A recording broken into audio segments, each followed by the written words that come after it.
Teka. Di ba may piso wifi ka? Meron. Napakalakas ng internet mo, pero yung mga kapitbahay mo na nagkukunik sa piso wifi mo, sabi nila, napakalag daw ng piso wifi mo sa online gaming. Tama ba? Tama. Yun yung problema. So ngayon, ituturo ko sa'yo kung bakit malag yung mobile gaming. Like PUBG, Mobile Legend ba yun? Mobile Legend, malag pag nag-connect sa piso wifi. Gusto mo ba malaman? Gusto.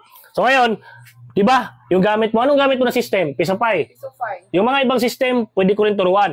Pero ngayon, dito tayo sa PisoPay. Sa PisoPay, pag login mo sa admin, pasok ka dito. Punta ka dito sa portal.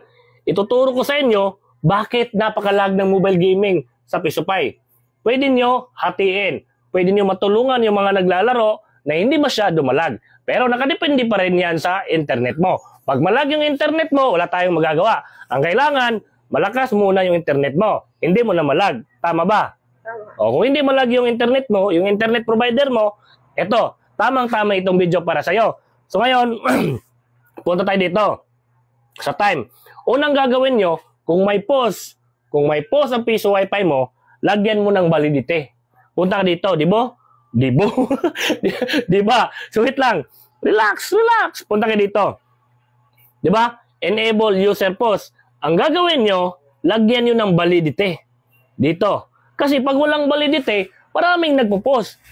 Paano kung yung piso wifi mo isang taon nang gumagana? Tapos yung nag-connect, ngayong araw, umalis na. Hindi na nila na-continue yung oras, hindi na natapos. Sa isang taon, napakadaming nakapost dyan. Ano mangyayari sa piso wifi mo? Ano mangyayari sa board mo? Nasasakal yung board mo kasi napakaraming nakatambay dyan, nakapost ng mga user na hindi nila binalikan. Buti yung X binalikan, pero yung time hindi binalikan. So ngayon, maglalagay tayo ng validity. Lagay nyo dito, 1,440. Yan. Ano ba yung 1,440 minutes? Meaning yan, may post siya within 24 hours.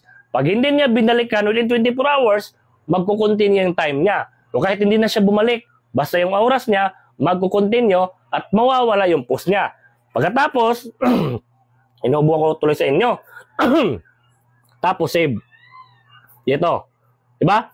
Kailangan ng may validity. Again, wag lang post, kahit one unlimited post, wala. Wag yan. Masasakal yung board. Ang next na gagawin, punta kayo dito. Punta kayo sa job schedule. Hanapin niyo yung job schedule. Ito.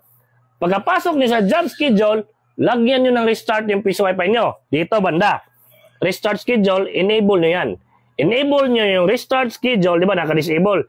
Enable, tapos lagyan niyo sa oras, 12 hours. Meaning, sa isang araw, dalawang beses siya mag-restart. 12 noon at 12 midnight. Di ba? 12 hours. Then save. Pagkatapos may enable, malalagay na dyan sa itaas, restart schedule. Ayan. Naka-check na siya. So, yung piso wifi mo, pag gabi, mag-restart siya.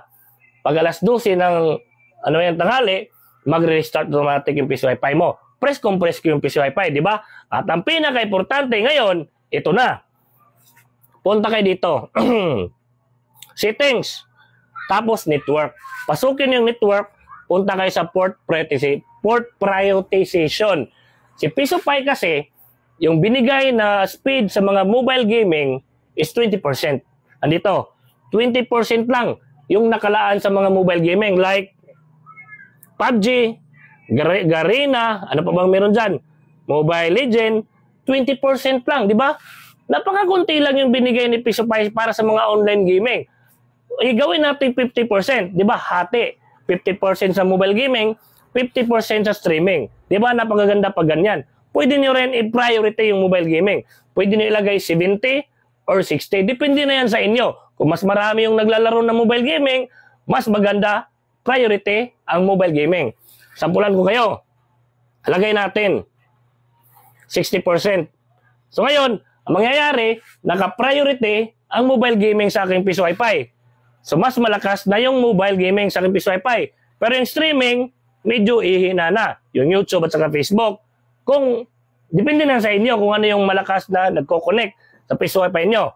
Kung marami yung nag-YouTube at saka nag-Facebook, i-priority nyo yon. Kung marami ang nag-online gaming, priority din ng mobile gaming. Ganyan lang kadali si PisoPay. So ngayon makikita nyo, andito, 60% na yung aking nakalagay na percentage sa aking gaming. Pero bago yan mag-take effect, kailangan nyo muna i-reboot. Ayan. Nakita niyo ang aking license. Reboot ang piso wifi nyo. Lahat ng mga changes na ginawa nyo is mag-take effect yan. Kung ano yung gamit mo na system, comment mo sa baba para magawa natin ng video paano i-adjust yung speed ng mga system nyo. Maraming salamat.